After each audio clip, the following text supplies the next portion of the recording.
아버지 하나님, 예배를 드릴 수 있다는 삶의 표현, 어디도 무엇을 할지라도 주님과 같은 공간에서 생활하고 있다는 의식, 우리 모두는 예배 자로서의 생활보다 그분 앞에 예배입니다. 모두가 주님을 높이고 사랑할 줄 알고 희생하며 겸손히 존중할 줄 알아서 예수 그리스도의 삶을 본받고자 하는 모든 성도들 가슴 안에 오늘도 주의 거룩한 성령의 역사가 있어서 저마다 주님과 연합될 수 있는 한순간을 허락하심으로 새로워질 수 있는 마음이 되도록 축복하옵소서. 주님, 주님의 뜻을 이루어갈 수 있을 만큼 의지 있는 신앙인들이 되게 하옵소서. 예수님의 이름으로 기도합니다. 아멘. 이제 은혜의 시대에 예수를 영접한 사람들, 영접하고 나니까 더더욱이 은혜라는 것을 감격하는 사람들. 그런데 이러한 그 신과의 만남의 마찰의 감동들이 정말 자기의 기분에 따라 감정에서 끝난 것인지, 아니면 인격적으로 이게 와 닿아서 뭔가 나라는 한 사람 속에 존재는 어떤 확실한 근거 있는 마음의 상태가 서로 교환된 사실을 알고 있는 사람, 이 차이는 참 큽니다, 여러분. 그런데 신앙을 갖고 사는 사람들을 이렇게 보면 저도 그 중에 뭐 빼놓을 수 없는 한 사람이지만 그렇게 예수를 쉽게 버린다는 건 이해가 안 가요. 예. 자기 어떤 그 자그마한 목적 하나도 버리지 못한 채 예수라는 분을 그냥 여지없이 별다른 사람 아닌 거예요. 그냥 뭐 나 필요하면 내가 너 좀 필요로 하는 것이고, 내가 필요하지 않으면 너라는 존재는 내게 가까이 올 수 없어. 이렇게 사람들 사이에서 오르내리는 관계처럼 예수님과 관계도 다들 그렇게 많이 하는 것 같은 거예요. 그래서 이 성경을 이렇게 우리가 읽고 두 눈으로 또 마음으로 머리로 생각하고 어떤 내용보다도 거듭난 예수인은 성경 말씀으로 자신을 다듬어 가는 것이거든요. 그런데 하나님의 아들 예수 그리스도를 짓밟고서야 어떻게 쓸 수가 있겠느냐. 모세의 율법을 범하고도 이렇게 어려운 징계를 받고 주님으로부터 잔리움을 받는데, 하나님의 아들 예수 그리스도를 짓밟고서야 구원받고 나서 변화없는 생활 속에서 자아의 본능을 그대로 사용한다면 어떻게 이 사람을 해결해야 하겠느냐. 이렇게 주님은 이제 우리들에게 각성적인 말씀을 하셨어요. 성령의 의식으로 감동이 주고받쳐지지 않는 사람은 이거 아무런 의미 없어요. 당연히 받을 형벌에 대해서 생각해봤냐? 이게 얼마나 무서운 것인 줄 아느냐? 이렇게 기록이 돼 있어도 형벌은 나와 관계가 없는 것 같아요. 나도 여전히 저 사람들하고 똑같이 예수를 믿으러 다니고 있으니까. 그런데 성경은 그렇게 되어 있지 않습니다. 우리가 가지고 있는 우리라는 나라는 이 한 사람의 사용도가 이 인류를 놓고 사람을 상대로, 환경을 상대로 살아가게끔 되어 있지를 않습니다. 거듭난 영혼은 보이지 않는 세계를 상대로 놓고 보이지 않는 하나님을 현실화시키는 것이 예수인의 생활입니다. 보이는 형제도 사랑하지 않는데 보이지 않는 하나님을 사랑한다는 거 참 있을 수 없는 것 같아요. 제가 옛날에 그렇게 내가 예수 믿으러 나가는 길에 너무 어려움이 많았어요. 엄청나게 내가 학원을 운영해서 돈을 그렇게 벌었어도 오빠의 그 어떤 위신과 이런 것 때문에 내가 오빠한테 돈을 탔었어요. 운영을 다 오빠한테 맡기고. 그럴 때 그 버스비 딱 오고 갈 수 있는 것만, 두 사람이 타고 다닐 수 있는 것만을 주는 거예요. 근데 나는 택시를 탈 수도 있는 충분한 돈을 벌어 드리는데도 불구하고, 그래서 그 버스를 놓치면 나를 업고 뛰는 사람이 엄청 어렵고, 또 버스에 올라타면 토닥토닥 할 때마다 진짜 그 모습이란 귀한 거예요. 그런데 500원씩 뺏기고 탁 주일에 헌금도 안 주는 거예요. 근데 그 버스를 타고 넘어지고 뛰어가고 뭐 놓치고 막 이런 게 문제가 되는 게 아니라 헌금 생활을 못한 게 그렇게 마음 아팠어요. 왜 내가 떳떳하게 벌고 내가 이렇게 하는데 오빠는 왜 나한테 돈을 주지 않는가. 헌금 좀 달라면은 맨날 없대는 것이었어요. 예. 그래서 아직 참 예수 믿고 내가 할 수 있게끔 눈에 띄게 내가 변한 거는 헌신이었어요. 뭐든지 예수께만 드리고자 하는 내용이 시간, 수면, 식사, 삶의 어떤 표현들, 친구 만나는 거, 경제 다 예수께 표현되는 것으로 그렇게 주님이 옆에 계신다는 이런 의식이 있었기 때문에 늘 그렇게 말도 어떤 분수에 지나치는 말을 하면 금방 이 마음에서 부담이 와가지고 친구들하고도 나 잠깐 나 방에 들어갔다 나올게 그렇게 해서 방으로 기어 들어갔고는 주님 잘못했습니다. 내가 말을 너무 많이 무례하게 했습니다. 이렇게 내가 말이 많은 수다스러웠던 어떤 모습에 대해서 너무나 부끄러우니까 그대로 그 친구들과 진행할 수가 없어서 방에 들어와서 잘못했다고 용서해달라고 이런 일이 없도록 주님 내가 노력할게요. 이렇게 삶을 살았어요. 예수 그리스도가 들어오신 변화예요. 이건 내가 어떻게 나를 조정하고 조절해서 해내는 것은 결코 아니에요. 그리고 계획을 짜서 머릿속에 담아둔 계획표도 아니에요. 그냥 삶에서 그렇게 이루어져 나가는 것이 그냥 당연한 것으로 이렇게 알았어요. 그러면 당연히 예수의 영은 들어오셔서 우리를 변화시킨다는 거였잖아요. 변화.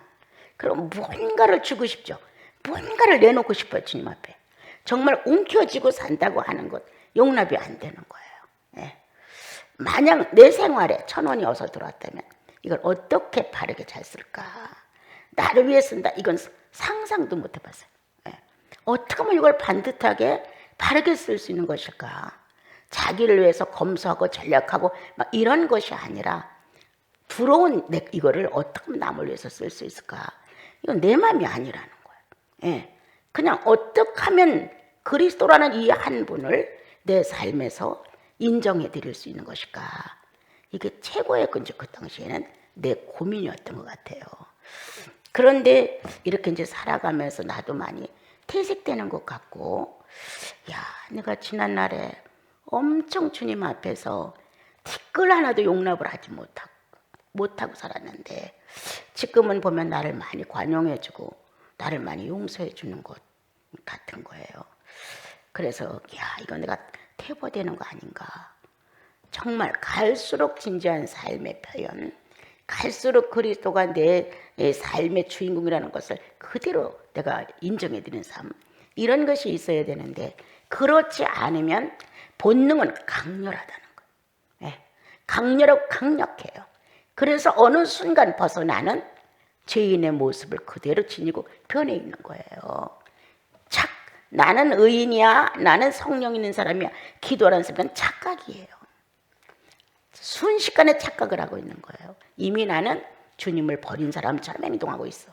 이미 난 성령과 관계없는 사람처럼 말하고 있어.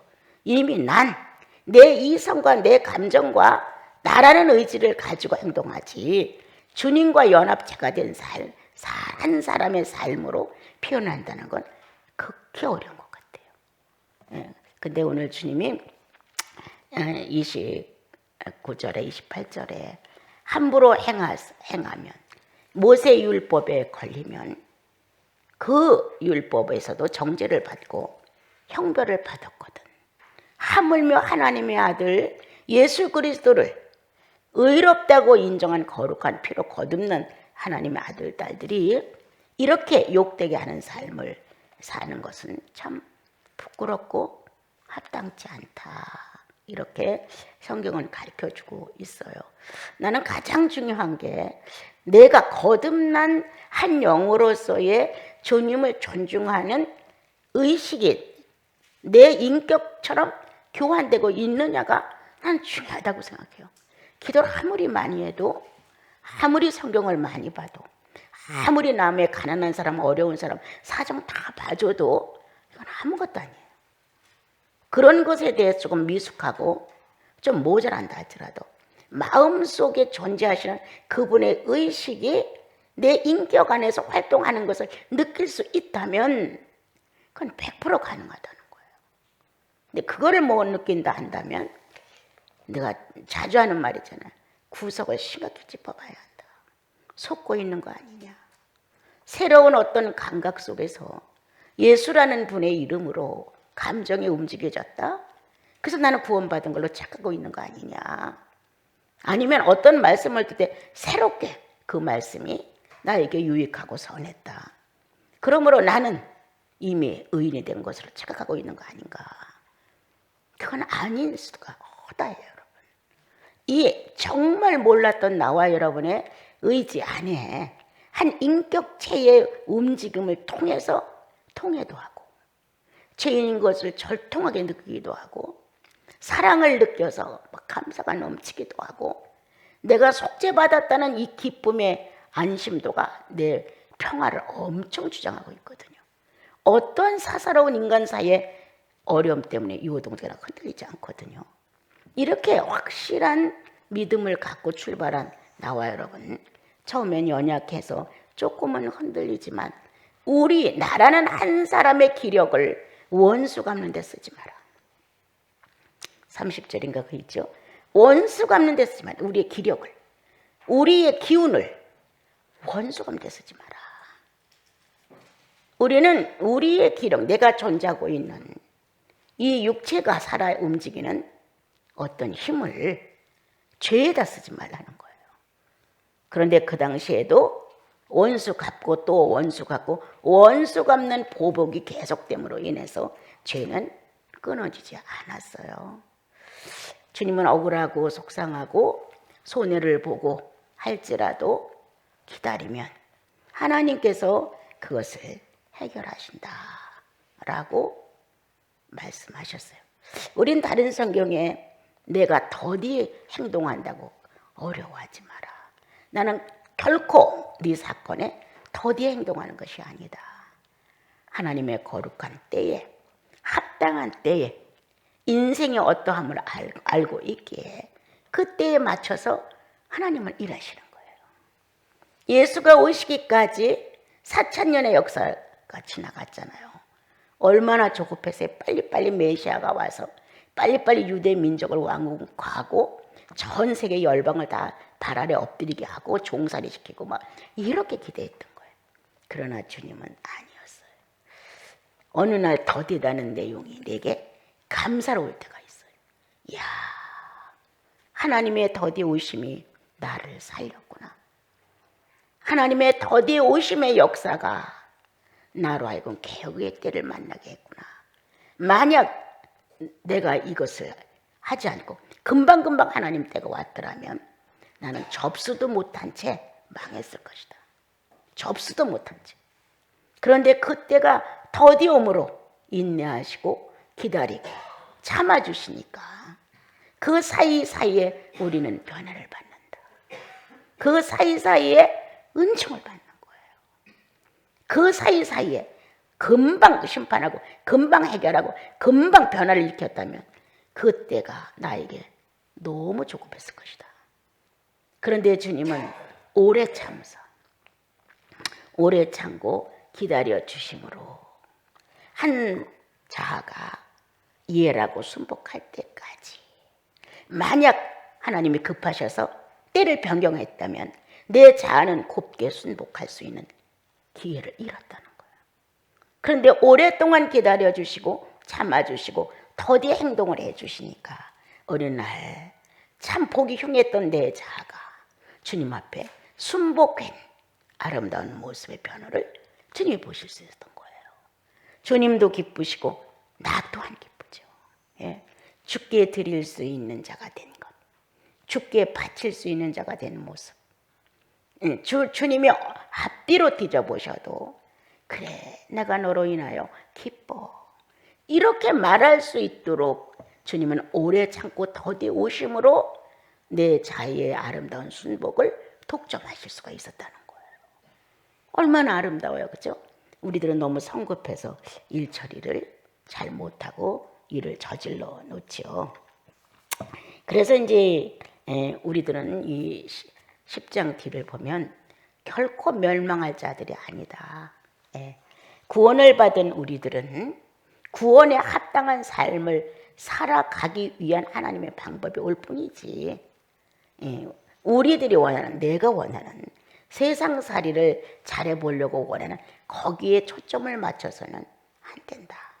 이렇게 주님은 우리에게 말씀을 하셨습니다. 그리고 구원의 마지막을 보면 구원에 이르는 믿음을 가진 자니라 이렇게 말씀하셨어요. 구원에 이르는 믿음을 가진 자. 구원에 이미 이루었어요. 우리는 이루었다예요. 그런데 이제 삶을 살아가면서 의인으로서의 행사를 할 수 있는 성장, 유년기를 지나 청년기를 지나 성년이 되고 이렇게 완숙한 성장의 어떤 기점까지 우리가 예수를 닮아가는 표현의 능숙함을 우리가 원한다면 이건 성숙의 구원에 이르는 거죠. 성장의 구원에 이르는 그러면 영혼을 구원함에 이르는 믿음을 가진 자니라. 하나님을 아끼는 사람. 나는 옛날 이렇게 성경을 보면서 하나님의 대역사를 맡은 분들이 참 많아요. 그런데 그렇게 큰 일을 하지 않고도 하나님을 아낀 선지자가 있어요. 하나님을 아끼는 사람. 그렇게 대역사를 이루고 명성을 떨치지 않았어도 주님을 존중하는 사람. 그리고 하나님의 뜻이 이 땅에 이루어지기를 고민하는 사람들. 이런 사람들의 모습이 더 눈에 많이 들어왔어요. 그래서 많은 사람들이 막 모세가 어쩌고 막 이렇게 하고 다윗이 어쩌고 막 이래도 그건 그렇게 내 마음에 들어오지 않았어요.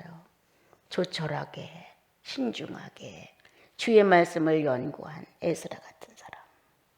참 뭔가 이 가슴 안에서 울림을 줄 수 있는 느헤미야 같은 사람. 이렇게 많은 사람들이 하나님을 섬겨가지만 바울보다는 사도 요한 같은 사람, 베드로보다는 좀 더 진지하게 주님을 섬기는 야고보 같은 사람. 이렇게 틀려요. 그러니까 사람마다 성향이 틀리니까 아마 그런가 봐요. 그래서 목적은 예수가 원하는 사람을 만드는 것이다. 예수가 원하는 사역을 하는 것이 아니라 많은 사람이 기대하는 왕왕 영웅을 만나려고 하지 않고 영웅을 만들려는 마음도 전혀 없다. 그냥 참신하게 진실하게 언제 어디서라도 성령이 역사할 수 있는 사람. 주님은 그 사람을 원하신다. 그렇게 있는 것은 바로 내 영혼을 구원에 이르게 하는 하나님의 높은 수준의 인격을 같이 맞춰갈 수 있도록 마음을 드리는, 그것은 하나님의 실존을 인정하는 믿음이다. 하나님 정말 살아계셔. 하나님 존재해. 말만 그렇지 행동과 인격적으로 그렇게 하나님의 실존에 대하여 믿음화되어 있느냐? 거의 아니죠. 첫째, 하나님이라는 실존이 안 믿어질 수도 있고 명확하게 영혼 속에 안 이루어질 수도 있어요. 왜? 선악과가 컸어. 선악과가 컸어. 경험은 했어요. 예수 믿고 구원받을 때. 그러나 그 뒤에 선악과가 너무 크다 보니까 그런 감각이 다 소모되어 없어지는 거예요. 욕심은 나를 소경을 만든다. 욕심은 내가 가졌던 믿음을 성장시키지 못한다. 그리고 귀머거리가 되게 하고 벙어리가 되게 한다. 뭔가 비밀스러운 게 자기 마음에 있으면 쭈삣쭈삣 하잖아요. 벙어리처럼, 못 듣는 사람처럼, 못 보는 사람처럼 딱 한 가지, 자신감이 없어졌다는 거예요. 자신감. 예수인은 자신감이 넘치는 거예요. 왜? 그분의 조명이 대낮처럼 있으니까. 그분 안에서 빛된 삶의 연결성이 확실하면 왜 마음이 주저주저 되겠어요? 아니잖아요. 자, 며칠 동안 성경을 안 봐. 며칠 동안 기도를 안 해. 계속 세상 일만 해. 막 찜찜해져 마음이 막. 또 그게 계속됐어. 이제는 염려를 넘어섰어요. 내가 이러다 진짜 혼나는 거 아니야? 이제 하나님의 어떤 증거를 나게 할 것 같은 거예요. 왜 그럴까요? 왜 그렇게 됐을까요? 주님과 나 사이에 교제권이 자기 목적이 있었다는 거예요. 자기 목적이. 하나님과 나 사이의 교제권은 주님 편에 있는 거예요. 그런데 우리들은 내 편에다 갖다 놨어요. 내가 뭔가 성경을 많이 보고 기도를 많이 하고 뭔가 다른 사람 못지않게 신앙생활의 어떤 표현을 한다면 내가 괜찮아. 괜찮다는 의미의 교만보다 무슨 소리인지 잘 들어주셔야 돼요. 난 이 정도면 괜찮아. 이 정도면 난 평범해. 다른 사람에 비해서 나는 괜찮아. 이런 식은 그 교만의 줄에 서 있는 거예요. 그런데 내가 성경을 못 봤어. 내가 기도를 못했어. 여기에 비중이 커서 마음이 찜찜해져. 자기 편에다 놨다는 거, 교제를. 그래서 뭔가 수확이 이루어지면 주님께 가는 게 아니라 나한테 온다고 생각하는 거예요. 이익은 나에게로. 기도를 많이 했으니까, 성경을 많이 봤으니까 뭔가 예수인답게 살으려고 정직하고 진실하게 행동을 했으니까. 그런데 그 고비가 지났어요, 이제. 그리고 그 다음부터는 하나님한테 혼나는 거 아니야. 혼날 수 있죠. 예. 내가 그렇게 해서 혼나는 게 아니라 정상적인 정로에서 이탈되면 이탈됐다고 딱 쳐주죠. 바르게 가야지. 이렇게. 그렇게 가도록 권면하는 것이 성경에는 징계라고 하셨어요. 그래서 징계가 오기 전에 정상적인 판단을 하고 예수인답게 그 찜찜한 마음이 내 거래로 되어 있다는 거야. 하나님하고 나 사이의 거래로.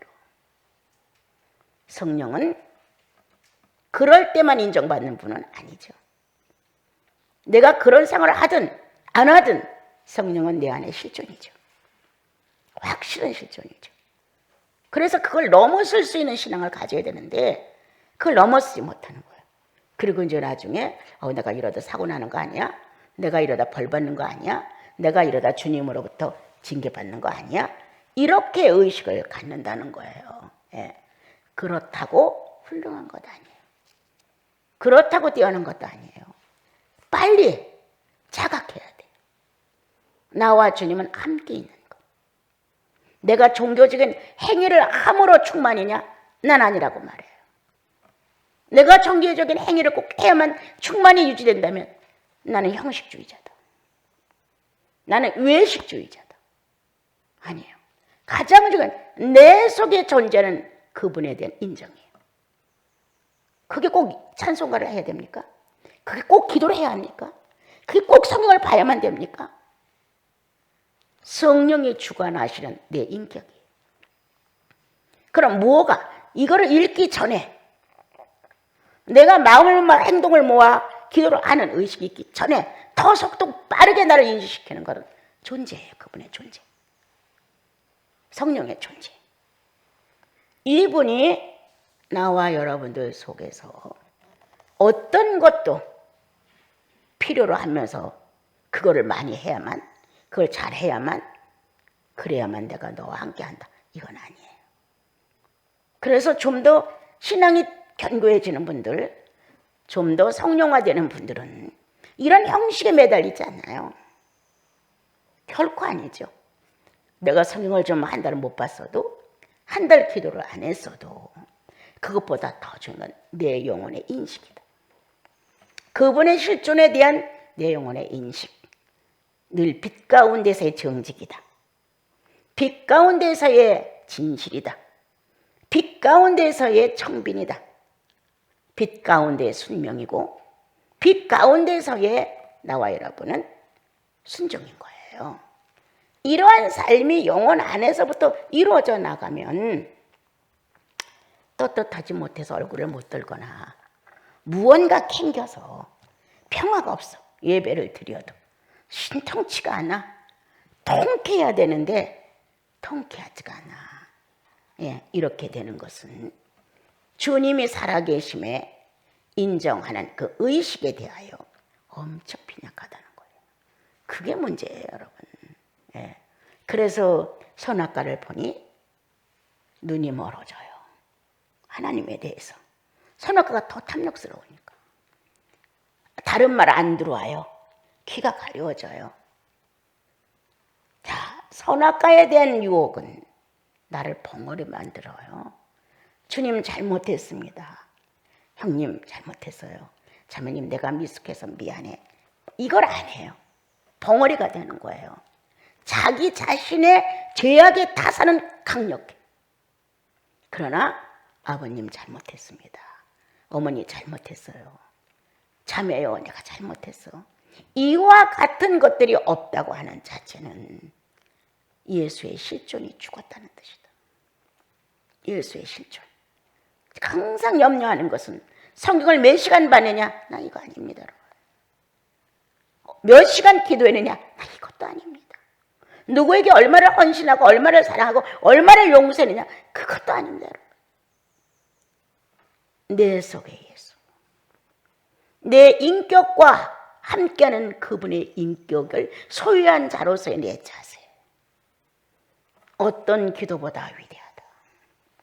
어떤 성경 낭독보다 위대하다. 어떤 희생의 헌신보다 위대하다. 신은 거기에 존재하시니까. 그가 말하게 하심을 따라, 듣게 하심을 따라, 그가 보게 하심을 따라 함께 지정의의 연합을 가지고 움직일 수 있다는 이것은 바로 하늘에서 뜻하신 바 예수의 사람들이 출생하고 있는 것이다. 땅에서도 이루어졌습니다.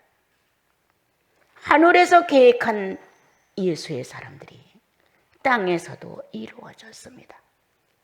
이렇게 땅에서 이루어질 수 있도록 성령을 우대하는 사람들, 위대한 사람들이. 그가 농사를 짓고 무명인일지라도 그 시대에 맞춰서 성령이 어떤 내용을 전달할 수 있는 사람이라면 그건 대단한 사람이에요. 우리는 그렇게 유명세를 띠는 신앙을 가진 사람들은 아닙니다. 그러나 성령을 무시할 수는 없습니다. 구속을 진지하게 생각하지 아니하면 항상 마찰이 생깁니다. 그래서 오늘 성장하기 위한 나와 여러분의 특별 방법은 뭐냐? 성령이 내 인격에 함께 한다는 인격 인정이다. 자신을 더 이상 비참하게 만들면 안 됩니다, 여러분. 너무 초라해, 영역이 없어. 너무 비참해. 그냥 사단이가 눈 한 번만 껌쩍여도 홀딱 넘어가. 이렇게 우리들은 주님 자체의 삶의 의지가 너무 빈약하다는 것을 봅니다. 여러분, 우리들의 삶의 기력을 죄 짓는 데다 쓰지 맙시다. 결코 모세 때에도 잘못하면 두세 증인을 세워 모든 죄와 오름과 그름에 대하여 확보를 하시고 정리를 하셨어요. 그런데 아들 예수 그리스도를 그렇게 구원받은 자로서 예수님을 양쪽 뺨을 막 때려요. 난 실감해요. 그 순간 예수가 없는 모습에 대해서 정말 실감해요. 그런 모습들이 나올 때마다 정말 떨려요. 주님이 지금 금방 그 대가를 안 치르게 한다고 해서 그렇게 쉽게 주님을 때려? 그렇게 쉽게 주님 찔러버려? 그렇게 쉽게 주님이 못 본 것처럼 소경을 만들어? 그럴 수는 없죠, 여러분. 성령을 속일 수는 없습니다. 자, 오늘 그 정도로 이제 10장 마무리를 하고요. 11장으로 이제 넘어가 볼게요. 여러분들은 정확하게 예수로 거듭났다는 확신을 안고 있는 분들이에요. 그렇다면 그 확신도가 현실화될 수 있어야 된다는 거야. 난 예수로 거듭나서 확실해. 이렇게 확실한 것을 증언할 수 있는 내가 현실에서 뭔가 명확히 드러나야 돼. 증언이 돼야 된다는 거예요. 자, 내 입으로 내가 무엇을 해서 정확히 드러나는 게 아니라 예수 그리스도의 구속의 능력은 받은 자만이 아는 것인데 그 능력이 행사됨으로 인하여 삼자간다는 거예요. 예수는 그렇게 믿어야 되겠더라. 그 사람들 보면 뭔가 조금 달라. 이렇게 예수에 대해 관심이 없는 사람일지라도 예수를 믿는 사람들 속을 거닐었던 사람들이 예수의 냄새를 아는 거예요. 예수를 통해서 나온 성도들의 그 행동과 언어와 사리 분별과 판단과 이런 모든 삶의 표현을 보면서 야, 그 사람들은 조금 달라. 내 친구 중에 예수 믿는 사람 많은데 걔는 유단히 조금 틀려. 예수 믿는 사람들 중에서도 좀 틀려 라고 말할 수 있는 것, 구속의 영역이다. 구속의 영역. 이 땅에서 이미 실권을 잃었다. 우리는 이 땅의 실권을 잃고 보이지 않는 신비한 세계의 실권을 잡고 있는 사람들이다. 그래서 다는 아니지만 적어도 60, 70% 현실을 넘어간다. 보이지 않는 세계의 실권을 잡고 보이지 않는 세계의 주인공과 더불어 지금 자기 자신을 정확하게 만들어가고 있는 사람들. 이렇게 구속의 능력은 다른 사람에게 갈증을 일으킨다. 어떻게 예수 믿으면 저렇게 되지? 정말 예수 믿으면 저렇게 되는 걸까? 예수 믿으면 저 정도 당당할 수 있어? 이렇게 뭔가 예수인이 풍기는 것을 가지고 상대가 그렇게 본다면 구속의 능력이다. 구속의 위력이다. 구속이 가지고 있는 하나님의 놀라운 힘인 거예요. 그래서 구속은 죽었던 너희를 살리셨도다예요. 구속은 죽은 너희를 살리셨도다. 구속은 가망이 없는 나를 가망 있게 한 거예요. 죽어서 소멸될 수밖에 없는 정도의 무의미한 나를 살려서 알게 만들어 실상을 인정할 수 있게 만들었단 말이에요. 그래서 11장이 나온 거예요. 네. 이건 누구만의 것이 아니라 예수 믿으면 누구의 다 것이에요. 위대한 누구의 것이 이렇게 했지. 위대한 이분은 이렇게 했지. 위대한 성경상에 나타난 하나님의 역사를 함께 했던 사람들만의 것들이 아니라는 거예요. 신약에 와서 모든 이의 것이죠. 신약에 와서 그리스도를 구주로 만난 모든 사람의 것. 모든 사람들 중에 나와 여러분도 들어있어요. 자, 우리 11절 이제 한번 11장 한번 읽어봅시다. 3절까지. 자, 시작. 믿음은 바라는 것들의 실상이요 보이지 않는 것들의 충건이 선진들이 이로써 증거를 얻었느니라. 믿음으로 모든 세계가 하나님 말씀으로 줄을 우리가 하나니 보이는 것은 나타나는 것으로 말미암아 된 것이 아니니라. 참 내가 이해할 수 없던 말. 보이는 것은 우리 말씀으로 지어줄 우리가 하나니 보이는 것은 나타나는 것으로 말미암아 된 것이 아니라는 게 이게 난 그렇게 이해가 안 됐어요. 이게 무슨 말이야? 도대체 이건 무슨 말이야? 이거 말로 말하면 방언이에요, 방언. 이해할 수가 없었어요. 예. 이 성경에도 어느 정도 지각을 사용하고 주님과의 어떤 인격적인 교류가 사랑 안에서 익어가고 이래야 이런 의미들이 조금 더 의미가 있지. 어린 나는 이해가 안 됐어요. 예. 그냥 걸음이나 아장아장 걷고 그냥 조금 쓰러졌다 스스로 좀 일어날 정도고 이런 위험하면 안 가고 요 정도 수준에 내가 성장을 했었을 때는 이게 무슨 말인지 몰랐어요. 예. 그래서 히브리서를 나는 어려운 책, 정말 어려운 책으로 놔뒀던 책이 신약에서는 히브리서예요. 그리고 이제 구약으로 가면 출애굽기하고 레위기가 그렇게 어려웠어요. 예. 그런데 이제 눈을 뜨고 나니까 어떤 지식들의 그 살아있음을 좀 경험하고 나니까 몰라도 재밌어. 몰라도 좋아. 계속 읽고 또 읽고 읽고 또 읽고 내용을 몰라도 똑같은 내용을 10번 읽고도 해석도 안 왔어요. 그래도 그냥 좋아. 그냥 내 얘기는 좋아. 이렇게 이제 신앙생활을 했던 거예요. 더군다나 무식하니까 더더욱이 이 지식이 쉽게 분별을 갖고 나를 찾아오질 않는 거예요.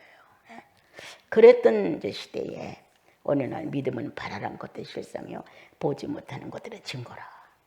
야, 이게 예수 그리스도로 연결이 되면서 탁 터지는 거였어요. 참 울기도 많이 울었고 알고 싶어서 어떻게 예수를 아는 거냐고 막 소리도 많이 져봤고 내가 무식해서 나에게는 당신의 소식을 알려주지 않는 거 아니냐고 막 그렇게도 짜증을 내보고 막 그렇게 했었어요. 그런데 어느 날 내게 주님의 어떤 감각이 왔어요. 뒷받침할 수 있냐 네 인격이. 이 보화를 깨달고 나면 네가 뒷받침할 수 있냐? 정직할 수 있냐? 진실할 수 있냐? 그만큼 희생할 수 있냐? 헌신할 수 있냐? 존중할 수 있냐? 겸손할 수 있냐? 인격이 뒷받침 안 된다는 거야 내가.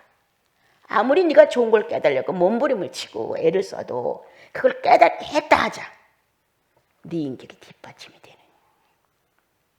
그건 뭐냐? 지식은 교만케 하는 것이다. 네가 이것을 깨달아서 좀 알았다 하자. 지식적으로. 그럼 너는 텅 빈 하나님의 인격이 없는 상태에서 텅 빈 네 가슴은 우쭐거린다. 교만하다. 이렇게 설명이 나한테 온 거예요. 근데 처음엔 서러웠어요. 서러웠는데 시간이 가니까 맞는 거예요.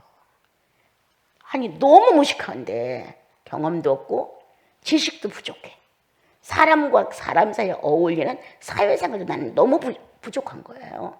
모든 게 다 부족하고 아는 것이 없는데 이 주님의 이 거룩한 말씀을 계속 알려달라 난 무식합니다 모릅니다 하고 생떼를 졌단 말이에요. 근데 그것은 인격과 맞춰지지 않아서 안 된다는 거예요. 얼마나 고민했겠어요. 난 굉장히 정직하게 산다고 생각했거든요. 난 진실한 줄 알았어요. 나는 꽤나 희생적인 줄 알았어요. 우리 어머니를 닮아서 나는 못 먹어도 남을 줘야 되는 것. 예. 이런 것들이 혈통적으로 조금 타고난 것이었기 때문에 난 인격이 그렇게 부족하다는 생각 못했어요. 학교에서도 책임감 1등이라고 늘 선생님들이 말씀해주고 저는 안 해도 남한테 늘 배려한다고 그렇게. 그랬기 때문에 내 자신은 인격이 부족하다는 이거 뒷받침 안 된다는 이게 엄청 충격이었어요. 어마어마한 충격이었어요. 그 나도 모르게 난 정직해요. 이런 말 했단 말이에요. 난 정직해요. 나는 진실해요. 나는 애들을 이렇게 관리하고 이렇게 했고 이렇게 인도를 해줬어요. 이런 어떤 공치사가 내 속에서 움직이는 거였어요. 이야, 또 한 번의 나를 거기서 봤죠. 이야, 난 진짜 지저분한 여자다. 이렇게 치사하리만큼 내가 하고 내가 알고 있는 나라는 한 인간의 인격체를 붙들고 비인격을 붙들고 나를 해명하려고 하나님 앞에 나온 거예요. 그 모습 속에 또 한 번 나는 놀랬죠. 가치 없는 것들을 갖고 나왔어.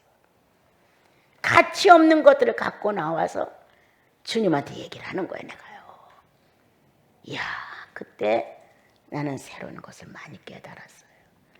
거듭나지 아니한 자는 안 돼. 여러분 무슨 소리인지 알아요? 거듭나지 아니한 자 갖고는 안 된다는 거예요. 내가 천국 가는 거듭남은 확실해. 인격적인 거듭남이 없단 말이에요, 여러분. 거듭나지 않은 인격적인 자가 그냥 어린 거예요. 무지예요. 그때 난 다시 한번 야, 나는 내 인간성으로 예수를 믿는구나. 이런 거를 절절하게 알았어요. 아주 절절하게.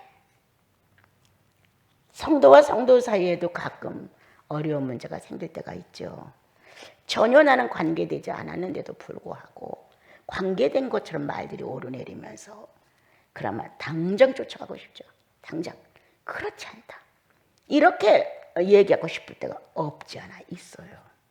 그런데 참 운명적으로 주님은 내가 못 가도록 다리를 마비시켜놨어요. 이것 또한 너무 고마운 거예요. 예. 해명한들 뭐예요? 그거 밝힌들 뭐예요? 그거하고 나하고 무슨 상관이에요? 그래서 내가 쫓아갈 수 없다는 환경을 주신 하나님 만세, 예수님 만세, 이렇게 주님 앞에 고백을 하죠. 또한 그것이 얼마나 허망한 일인가를 그 사람들이 너를 높여서 인정해 준다고 무엇가 어떻게 달라져? 그 사람들이 너를 빼고 나쁘다고 비난을 한들 뭐가 달라져? 너는 성령 앞에서의 인격이야. 이렇게 성령 앞에서 인격, 난 이런 것들로 인해서 내가 예수라는 분에 대해 진지해지지 뭐 성경 많이 보고 막 이런 거 아니에요, 여러분. 예. 그래서 성경을 알게 되는 거 자꾸. 아, 그렇구나, 그렇구나, 그렇구나 이렇게. 그래서 내가 학적으로, 신학적으로 미숙한 게 너무 많아요. 얼마나 신학교를 가고 싶어 했겠어요. 내가 대한신학에 우리 양추신 목사님이 거기에 뭐 이사장인가 뭔가를 하여튼 있었어요. 그래서 거기를 가려고 택시를 대절하다가 택시 문 앞에 왔는데 주님이 베드로가 신학했느냐 쨍 하고 울렸어요. 아주 쨍 울렸어요. 베드로가 신학했느냐. 이 말에 거기서 그냥 기권했죠. 예. 얼마나 신학교가 가고 싶었는지 이루 말할 수 없어요. 그러니까 택시를 불러서 이 몸을 갖고 가서 사정해갖고 양 목사님 이름 대고 신학 청강생이라도 나 좀 받아달라고 그렇게 애가 탔던 적이 있었어요. 참 병신 육갑한다고 친분도 진짜 지 위치도 분량도 모르면서 그렇게 날뛰었던 시대. 참 지금 생각해보면 어처구니없고 부끄럽죠. 근데 주님에 대한 열망만은 대단한 거였어요. 네. 낮도 밤도 몰랐으니까. 자, 그럼 이제 1절. 믿음은 바라는 것들의 실상이다. 그죠? 네. 믿음. 의지의 완성. 자, 나는 여러분들에게 말합니다. 막연한 믿음, 내가 믿습니다. 이것이 아니라는 거예요. 내가 믿습니다. 주께서 나에게 복을 빌어줄 것을 믿습니다. 이런 게 아니라는 거예요. 예. 그런데 우리들은 보통 교회를 다니면서 특히 나 같은 사람은 믿으면 된다니까 믿으면 되는 줄 알았어요. 그래서 믿음이 없어서 안 된다는 말을 너무 많이 들었어요. 저 다리를 못 고치는 건 믿음이 없어서 안 돼. 이렇게 말들을 했어요.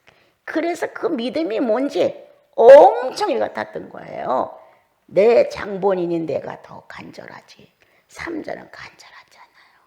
나는 내가 못 걷고 어려운 장애물 속에서 허덕이는 게 나니까 얼마나 걷고 싶었겠어요. 더군다나 믿으면 된다고 하는데 예? 왜 안 믿을 게 뭐가 있어요? 믿습니다를 얼마나 많이 했겠어요, 여러분. 부끄러울 정도로 했겠지요. 여러분들이 믿습니다라고 10번 해서 난 100번은 했을 것 같아요. 그렇게 안타깝게 내 두 다리에 새 힘이 와서 걷게 해달라고 믿음이 없어서 못 고친다는 말 때문에 어마어마하게 같았던 시대가 있었어요, 여러분. 그래서 믿음은 어떻게 내가 인식한 믿음은 내 요구를 만족시켜주는 것이 믿음인 줄 알았어요, 여러분. 내 요구를 만족시키는 게 믿음인 줄 알았어요. 내가 이렇게 믿으니까 걸을 수 있었다. 이렇게 믿으니까 만나가 왔다. 이렇게 믿으니까 홍해바다 갈라졌다. 이렇게 믿으면 나를 만족시켜주는 걸로 알았다는 거예요. 그런데 어느 날 눈을 뜨기 시작했죠. 아니라는 거예요. 믿음은 하나님의 선물이라는, 은사라는 걸로 바뀐 거예요. 그거를 깨닫고 나서 이 어리석음이 물러간 거예요, 여러분. 신기하죠? 우리 너무 무지해요, 여러분. 그래서 믿으니까 이루어졌고, 믿으니까 행해졌고, 믿으니까 뭐니까 풍성해졌다고 이렇게 생각하는 거예요. 믿음으로 냈더니 해결이 됐더라. 믿음으로 했더니 어떻게 됐더라. 이러면 예수 안 믿는 사람들은 그런 믿음이 없는데도 어마어마한 가쁘는 예수 안 믿는 사람이 더 많을 수도 있어요, 여러분. 건강하고 오래 사는 게 예수 안 믿는 사람이 더 많을 수도 있어요. 그런데 우리는 아주 옹졸한 조그만 단지 하나를 가지고 믿음의 현미경을 다 갖고 그냥 믿으면 된대, 믿으면 된다고 열심히 들여다보는 거예요. 이 어처구니 없는 나. 여기서 내가 해방됐다고 하는 사실, 진리가 낳은 기적이다. 진리가 낳은 기적. 그래서 잘못된 인식론을 고쳐야 돼요. 믿음은 내 요구를 만족시키지 않는다. 하나님의 요구를 만족시킨다. 예수 그리스도가 십자가의 모습을 받고 최고의 비참한 모습을 하고 죽었어요. 누구도 그 원하지 않아요, 그 모습. 그런데 하나님은 내 영혼이 수고한 것을 만족해 줄 것이라. 정반대잖아요. 비참하게 죽은, 처참하게 죽은, 가혹한, 그렇게 죽은 예수 그리스도를 놓고 주님은 만족하시다 하셨어요. 자기 요구가 아니라는 거예요. 우리가 만나는 환난, 우리가 만나는 어려움, 우리가 만나는 불행 있을 수 있다, 인생은. 그런데 신앙 안에서 들여다보자. 우리는 믿음을 갖고 이 문제가 해결되기를 얼마나 기도하는가.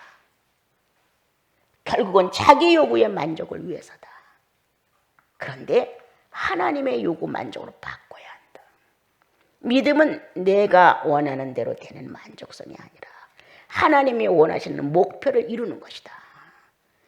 그래서 하나님의 목표, 하나님이 원하는 믿음은 나사렛 예수가 고난을 받는 거였어요.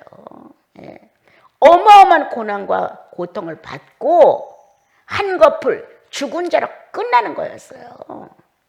그게 하나님의 목표였어요. 하나님이 믿어온 마음이었어요. 그런데 예수 그리스도는 그대로 하셨어요. 그게 어떻게 자기 요구를 이룰 수가 있어요? 매를 맞고 찔리고 피나고 가시관을 쓰고 못을 받고 이렇게. 그런데 하나님은 만족하시다 하셨단 말이에요. 그리스도는 없어진 존재가 되고 하나님은 얻은 존재가 됐어요.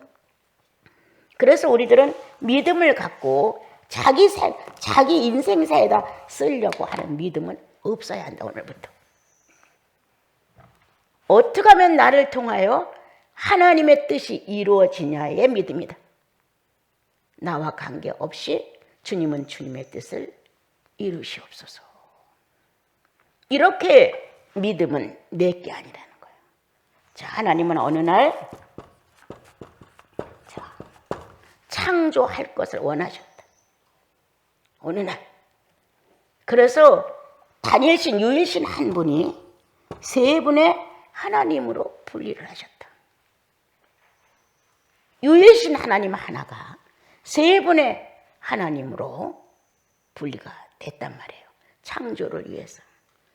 그리고 실제로 어느 날 태초에 이렇게 창조가 안에서 바깥으로 나가기 시작했다. 안에서 바깥으로. 바라는 것들이 실상이 됐다. 목표한 것이 그렇게 할 것이라는 예상이 실제로 실상이 됐다. 그래서 창조는 세 분의 하나님이 동일한 마음으로 바라고 원했다. 바깥으로 내놓기를. 무엇을? 물질을. 자, 이 물질을 내놓는 중에 가장 위대한 물질의 탄생은 메시아다. 이것이 실상이 된 거예요. 성부가 도장을 찍었다. 성자가 도장을 찍었다. 성령이 도장을 찍었다.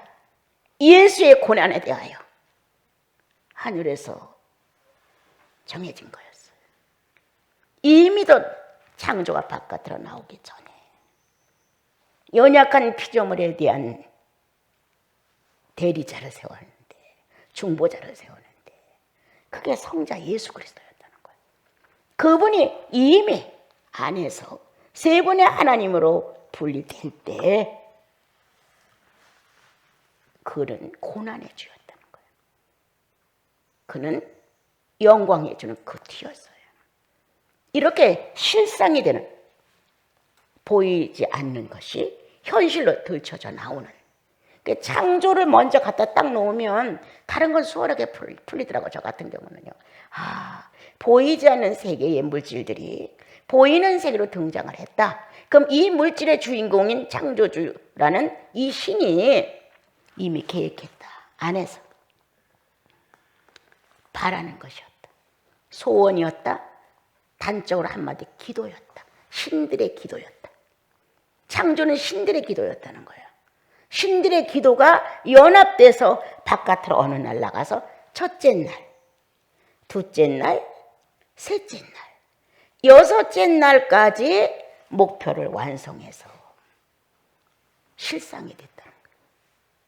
이런 현실을 창조 안에서 발견을 하게 되면 나라는 이 한 사람의 물질이 얼마나 귀중한지 몰라요. 더군다나 더 하나. 자, 세 분을 생각하셨다. 하나님이신 성부, 성자이신 예수 그리스도, 하나님의 영이신 성령. 자, 하나님의 영도, 주님의 영도, 예수의 영도, 성령도 다 영이라는 거예요. 이렇게. 이 영에 대한 이 벅참을, 이 신비체의 현실을 그대로 내둘 수 없어서 생기라는 것으로 축소한 것이 축복이었어요. 첫 창조 때. 생기라는 것을 축소했어요. 진흙으로 만들어 사람을 이 땅에 내놓는데 있는 그대로 성령으로 내놓지 않은 것이 엄청난 축복이라고 생각합니다. 세 분의 하나님은 고민하셨다. 창조물이 바깥에 나가는데 아무런 경험도 없이 만들어지고 각 기관이 생기고 기능이 있는데 무엇으로 할 것인가? 이거를 현실화시키는데 무엇으로 적합하게 피조물들과 조화를 이루고 살아갈 수 있을까? 그래서 합의된 의문이, 합의된 의견이 생겼던 거예요. 여러분, 예수 안의 신비는 어마어마합니다. 그냥 무심코 창세기 읽어가면서 생기 어쩌고저쩌고 이렇게 말하잖아요. 자, 얼마만큼 피조물에게 맞는 영역이라는 거야, 생기면. 피조물에게 맞는 영역. 거기다 성령을 그냥 다 집어넣었더라면 터져나갔을 거예요. 피조물에게 맞는 영역을 넣으셨는데 생겼다는 거예요. 이야, 보이지 않는 세 분의 질서, 보이지 않는 세 분의 영역, 보이지 않는 세 분의 이 놀라운 능력이 생기라는 이름으로 많이 축소되어서 들어갔다는 거예요. 이러한 내용들이 주님은 현실로 드러나게 하셨다. 하나님만 알고 있으면 우리가 무슨 소용이 있어요. 그런데 이제 후에 이게 이어지는 내용 중에서 보게 되면은 정말 완벽한 실상은 예수 그리스도다. 완벽한 실상은. 이 완벽한 실상 때문에 하나님이신 제3의 하나님이라고 한다면 시대적으로 봤을 때 성령이 자신 있게 내주하실 수 있었다. 생기 자리. 당당하시죠. 예. 그래서 구속 때문에 우리는 성령을 감당할 수 있습니다. 예. 구속이 아니면 생기로 끝나야 됩니다. 감당이 안 됩니다. 이러한 나같이 모자라고 못나고 능력 없고 지혜 없고 이런 사람들 늘 말하잖아요. 돈 많이 있어도 못 쓴다. 어디다 써야 될지도 모르고 어떻게 해줄지도 모른다. 안 돼. 써볼 줄 알고 머리가 있고 이것도 어떻게 기껏해 구제는 하겠지. 불쌍한 사람이나 나눠주겠지. 이거를 정말 필요적절하게 준 자와 받은 자의 차이가 일치될 만큼 지혜로운 경영을 나는 못한다는 거야. 무식한 구제를 한다니까. 무식한 구제를. 그것밖에 안 돼요. 그처럼 그 진흙에다가 성령을 넣었다면 감당이 안 된다. 이거 이해되는 사람 복 있는 사람이에요. 분량을 아는 사람들. 내 분량이 어느 정도인지 아는 사람들이에요. 그래, 지능에다가 그 모든 걸 조절하고 합당히 균형을 이뤄나갈 수 있는 생기다. 여북하면 성경에 되어 있잖아요. 하녀가 주모의 뒤를 잇는 건 가증한 것이라. 하녀가 자격이 없단 말이에요, 여러분. 하녀는 종이에요. 하녀가 주모의 뒤를 이어 그 집안의 여주인이 돼. 아주 그 가증한 것이라. 이렇게 성경이 했어요. 난 그거 100% 이해해요. 하녀가 뭘 알아? 이해를 갖출 줄 알아. 지식을 알아. 뭐 알아? 진흙 덩어리지. 무지 덩어리지. 그런데 주모의 뒤를 잇기 위해서 만매내리로 갔다나 엉망진창이 되지. 그 집안이 뭐가 되겠어요? 예절을 알아, 법도를 알아, 살아가는 이치를 알아, 사리를 알아, 부모를 알아, 동기간을 알아. 오늘 이게 첫 줄인데 이렇게만 알고 가셔도 많은 것이 여러분들 안에서 움직일 수 있어요. 하나님의 실상, 생기로 등장하셨다. 그것은 엄청난 축복이었다. 미성장적인 우리들 모습 안에, 모든 기능이 연약한 우리들 안에 주님은 생기로 우리를 성장시키기 시작하셨다. 근데 지금은 예수 그리스도의 구속을 통해서 감당할 수 있는 게 내가 아니라 그분의 구속이죠. 그래서 성령을 하나님을 송두리째 받았죠. 어마어마한 겁니다, 여러분. 그러므로 여러분들이 얼마나 큰 사람들이냐.